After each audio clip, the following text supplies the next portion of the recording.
ஜனதா ஆதரய லெங்கத்துகம அஹிமகரன்னப என்பதான செய்தியாக இது இவ்வாறு அமைகிறது. மக்களுடைய அன்பையும் அவர்களுடைய பிணைப்பையும் இழக்க முடியாது என்பதான தகவலாகவே அவருடைய கருத்தில் இவ்வாறு தெரிவிக்கப்படுகிறது. எனவே அது எப்போதும் என்னோடு இருக்கும் என்பதான செய்தி. இது தொடர்பில் மற்றும் ஒரு தகவலாக அவர் மேலும் சில விடயங்களை குறிப்பிடுகிறார். அதாவது இது தொடர்பில் ஃபேஸ்புக்கில் ஒரு பதிவினை இட்டு முன்னாள் ஜனாதிபதி இந்த கருத்தினை முன்வைத்திருக்கிறார். வீரகேசரி பத்திரிகை இதனை இவ்வாறு தருகிறது. துரோகம் இழைத்தால் நான் மீண்டும் எழுந்து நிற்பேன். தங்கல்லை சென்ற முன்னாள் ஜனாதிபதி மஹிந்த அறிவிப்பு என்பதாகவே இந்த செய்தியாக அமைகிறது. சிங்க கொடியின் நிழலின் கீழ் உள்ள ஒன்றை தாய்நாட்டுக்கு யாரேனும் துரோகம் செய்தால் எந்த ஒரு துன்புறுத்தல்களுக்கு மத்தியிலும் நான் எழுந்து நிற்பேன். கிருவா பத்துவாவில் உள்ள மஹிந்த ராஜபக்ஷவுக்கு அரசியல் அச்சுறுத்தல்களுக்கு இடி முழக்கங்களும் நன்கு பழக்கப்பட்டவை. மஹிந்த ராஜபக்ஷ விஜயராமவில் இருந்தாலும் தங்கல்லையில் இருந்தாலும் மஹிந்த ராஜபக்ஷ தான் என முன்னாள் ஜனாதிபதி மஹிந்த ராஜபக்ஷ இவ்வாறு குறிப்பிட்டிருக்கிற தகவலை நாங்கள் இதனோடு இணைந்ததாக அவதானிக்கக்கூடியதாக இருக்கிறது. எனவே முன்னாள் ஜனாதிபதி என்ன கூறியிருக்கிறார் என்பதை பற்றி மேலதிக தகவல்களை நாங்கள் அவதானிக்கலாம். மிக குறுகிய காலத்தில் மக்களால் நாளுக்கு நாள் வெறுக்கப்படும் ஒரு குழு தங்கள் இயலாமையை மறைக்க ஊடகங்கள் முன் செய்த அந்த அறிக்கைகளுக்கு கீழ்ப்படிய வேண்டிய அவசியம் எனக்கு இருக்கவில்லை என குறிப்பிட்டுள்ள அவர், மஹிந்த ராஜபக்ஷவாகிய நான் சட்டத்துக்கும் என் மக்களுக்கும் முன்னால் மட்டுமே தலை வணங்குவேன் என்றும் இன்று நாட்டில் அரச பயங்கரவாதம் நடைமுறைப்படுத்தப்படுவதாகவும் சுட்டிக்காட்டியிருக்கிறார். நேற்று முன்தினம் வியாழக்கிழமை விஜயராம உத்தியோகபூர்வ இல்லத்திலிருந்து வெளியேறியதிலிருந்து அவர் நேற்றைய தினம் தனது உத்தியோகபூர்வ முகநூல் பக்கத்தில் செய்துள்ள பதிவில் அவர் இவ்வாறு குறிப்பிட்டிருக்கிறார். கடந்த புதன்கிழமை பார்லிமென்ட்டில் நிறைவேற்றப்பட்ட ஜனாதிபதிகளின் சிறப்புரிமைகளை நீக்கும் சட்டம் மூலம் நடைமுறைக்கு வந்துள்ளதை மதித்து எனக்கு சட்டபூர்வமாக வழங்கப்பட்ட விஜயராம மாவட்டத்தில் உள்ள உத்தியோகபூர்வ இல்லத்தை விட்டு வியாழன் மாலை நான் வெளியேறினேன். இதற்கு முன்னர் விஜயராம மாவட்டத்தில் உள்ள உத்தியோகபூர்வ இல்லத்தை விட்டு வெளியேறுமாறு சிலர் ஊடகங்கள் முன் பல்வேறு உத்தரவுகளை பிறப்பிப்பதை நான் கண்டேன். மக்களுக்கு எதையும் செய்ய இயலாமல் மிக குறுகிய காலத்தில் மக்களால் நாளுக்கு நாள் வெறுக்கப்படும் ஒரு குழு தங்கள் இயலாமையை மறைக்க ஊடகங்கள் முன் செய்த அந்த அறிக்கைகளுக்கு கீழ்ப்படிய வேண்டிய அவசியம் எனக்கு இருக்கவில்லை. ஆனால் அவர்கள் புதிய சட்டத்தை நிறைவேற்றிய பிறகு 24 மணி நேரத்துக்குள் நான் விஜயராம இல்லத்துக்கு விடை கொடுத்தேன். ஏனென்றால் நாம் சட்டத்தை மதிக்க வேண்டும். மஹிந்த ராஜபக்ஷவையாக நான் சட்டத்துக்கும் என் மக்களுக்கு முன்னால் மட்டுமே தலை வணங்குவேன். தனிப்பட்ட பழிவாங்கலை நோக்கமாக கொண்ட ஒழுக்க மற்றும் தொழில்முறை இல்லாத அரசியல் பயங்கரவாதத்தை நாம் அனைவரும் எதிர்கொள்ள நேர்ந்திருக்கிறது. மேலும் கொடூரமான பயங்கரவாதத்தை முடிவுக்கு கொண்டு வந்ததன் காரணமாக அதன் விளைவாக எழுந்த பல சம்பவங்களை இலக்காக நான் மாறிவிட்டேன். ஆனால் பயங்கரவாதத்தை முடிவுக்கு கொண்டு வந்ததற்காக நான் ஒருபோதும் வருத்தப்பட மாட்டேன். இந்த தாய்நாட்டில் மக்கள் சுதந்திரமாக சுவாசிக்கும் உரிமைக்காக நான் போர் புரிந்தேன்.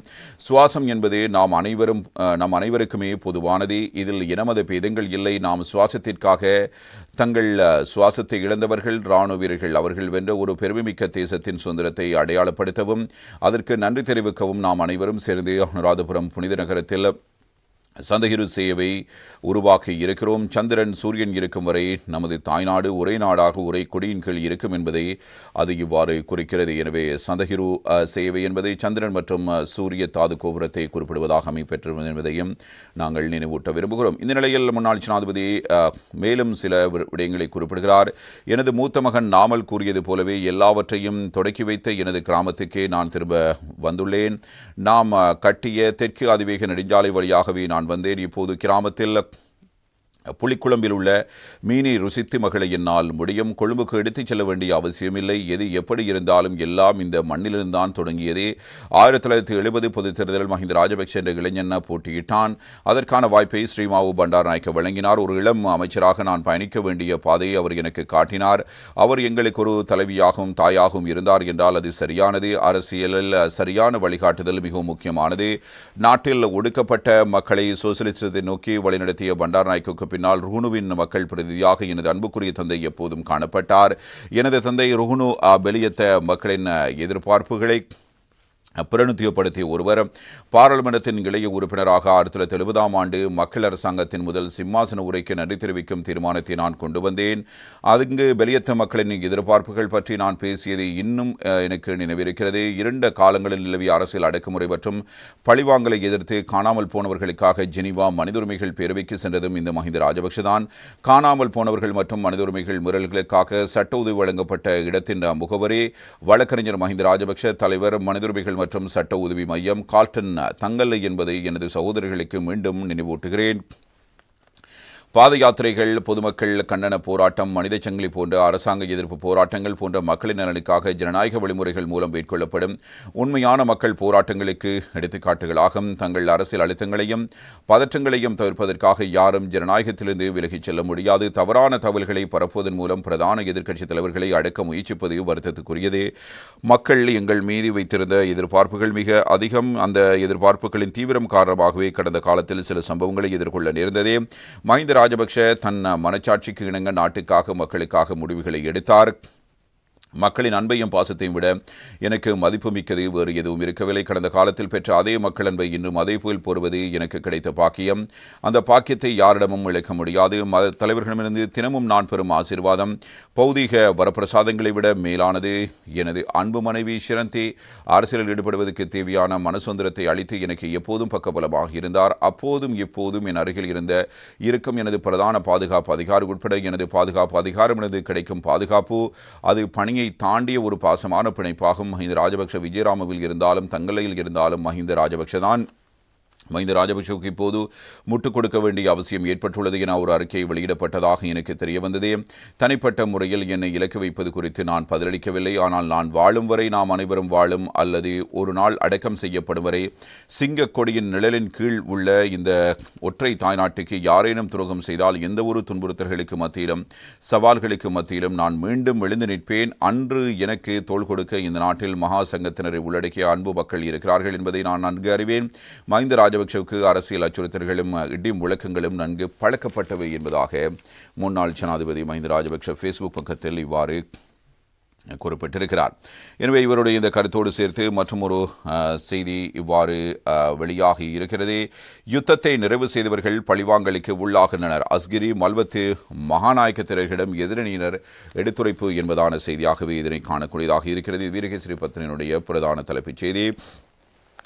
பொருளாதாரத்தை கட்டியெழுப்பதாக கூறி ஆட்சியை பொறுப்பேற்றவர்கள் அரசியல் பழிவாங்கல்களை தவிர வேறு ஒன்றும் செய்யவில்லை. 30 ஆண்டுகால பயங்கரவாத யுத்தத்தை நிறைவுக்கு கொண்டு வந்து நாட்டில் அமைதியை நிலைநாட்டிய முப்படையினர் மற்றும் அரசியல் தலைவர்கள் அரசாங்கத்தால் பழிவாங்கலுக்கு உள்ளாகுவதாக தேசிய சுதந்திர முன்னணியின் தலைவர் விமல் வீரவன்ச தெரிவிக்கிறார். முன்னாள் பாராளுமன்ற உறுப்பினர்களான அனுர பிரச்சனை யாப்பா, டிரான் அலஸ், விமல் வீரவன்ச, ஜானக வக்கும்ர, பிரேம்நாத் சி தொலவத்த, நிமல் பியதிச உட்பட ஐக்கிய மக்கள் சக்தியின் பாராளுமன்ற உறுப்பினர் சுஜீவ சேமசிங்க உட்பட பலரும் இந்த சந்திப்பில் இவ்வாறு பங்கேற்றிருப்பதான தகவல்கள் வீரகேசரி பத்திரிகையின் வெளியிடப்பட்டிருக்கிற செய்திகளில் இவ்வாறு குறிப்பிடப்படுகிறது. எனவே இந்த எதிர்க்கட்சி தரப்பினர் நேற்றைய தினம் அஸ்கிரிய மற்றும் மல்வத்து பீடங்களுக்கு சென்று மகாநாயக்க தேர்தல்களை சந்தித்து தெளிவுபடுத்திய பின்னர் ஊடகங்களுக்கு கருத்து வெளியிடும் போதே இதனை தெரிவித்திருக்கிறார்கள். எதிர்க்கட்சிகளின் முன்னாள் அமைச்சர்கள் பாராளுமன்ற உறுப்பினர்கள் இணைந்து அஸ்கிரி மல்வத்து பீடங்களுக்கு சென்றிருந்தார்கள். இதன்போது மேலும் கருத்துக்களை வெளிப்படுத்தியிருந்த விமல் வீரவன்ச இவ்வாறு கூறுகிறார். முன்னாள் கடற்படை தளபதி நிஷாந்த உலுகேத்தன அடிப்படையற்ற காரணிகளை கூறி தொடர்ந்தும் தடுத்து வைக்கப்பட்டு விசாரணைக்கு உட்படுத்தப்பட்டுள்ளார். நாட்டில் அமைதியை நிலைநிறுத்திய படைத்தளபதிகள் இவ்வாறு அரசியல் பழிவாங்கல்களுக்கு உட்படுத்தப்படுகின்றமை தொடர்பில் மகா சங்கத்தினருக்கு தெளிவுபடுத்துவதற்காகவே நாம் இங்கு வருகின்றோம். அது தொடர்பில் பேசுபவர்களை ICPR சட்டத்தின் கீழ் கைது செய்வதற்கும் அரசாங்கம் முயற்சிக்கின்றமை தொடர்பிலும் மகா சங்கத்தினருக்கு தெளிவுபடுத்தி இருக்கிறோம்.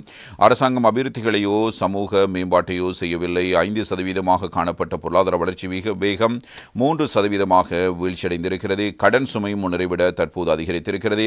பொருளாதாரத்தை கட்டியெழுப்பதாக கூறி ஆட்சியை பொறுப்பேற்றவர்கள் அரசியல் பழிவாங்கல்களை தவிர வேறு ஒன்றும் செய்யவில்லை. எவ்வாறு இருப்பினும் இவற்றுக்கு எதிரான நடவடிக்கைகளை நாம் தொடர்ந்தும் முன்னெடுத்து வருகிறோம். நிஷாந்த உலுகே தொடர்பில் ஊடகவியலாளர் மாநாடு ஒன்றில் முன்னாள் அமைச்சர் உதயகம்மன் பில குறிப்பிட்டிருந்தார். அதில் அவர் புலி என்ற வார்த்தையை உபயோகித்துள்ளதாகவே ICCPR சட்டத்தின் கீழ் அவரை கைது செய்ய முயற்சிக்கிறார்கள். விடுதலை புலிகள் இயக்கம் என்பது நாட்டில் தடை செய்யப்பட்ட ஒரு பயங்கரவாத அமைப்பு. மாறாக அது தமிழ் சமூகத்தையோ அல்லது முஸ்லிம் சமூகத்தையோ விமர்சிக்கும் சொற்பிரயோகம் அல்ல. இவ்வாறு அடிப்படையற்ற காரணிகளை கொண்டு முன்னாள் அரசியல்வாதிகளை கைது செய்ய முயற்சிப்பதை அரசியல் பழிவாங்கல் என்று எவ்வாறு கருதுவது? இதற்கு முன்னர் எந்த ஒரு அரசாங்கமும் இவ்வாறு அரசியல் பழிவாங்கல்களில் ஈடுபடவில்லை. பகிரங்கமாக கூற முடியாத பல பழிவாங்கல்களில் அரசாங்கம் ஈடுபட்டுள்ளது. நாட்டில் ஜனாதிபதி என்பவர் அச்சுறுத்தல்களுக்கு மத்தியில் தீர்மானம் எடுப்பவராக இருக்கிறார். எனவே அவர் ஓய்வு பெற்ற பின்னர் அவரது பாதுகாப்பு உறுதிப்படுத்தப்பட வேண்டியதும் ஏனைய சிறப்புரிமைகள் வழங்கப்பட வேண்டியதும் அத்தியாவசியமானதாகும். இலங்கையில் மாத்திரமன்று எந்த ஒரு நாட்டிலும் இதுவே யதார்த்தமாகும். தற்போது முன்னாள் ஜனாதிபதிகள் உத்தியோகபூர்வ இல்லங்களிலிருந்து வெளியேறி இருக்கிறார்கள். அவ்வாறெனில் இனி அரசாங்கம் மக்களின் வாழ்க்கை செலவை குறைத்து காட்ட வேண்டும். இதன் மூலம் இவ்வாறு பணத்தை மீதப்படுத்துகின்றன என்பதையும் நாட்டுக்கு வெளிப்படுத்த வேண்டும் என்பதாக விமல் வீரவன்ச இவ்வாறு குறிப்பிட்டிருக்கிறார்.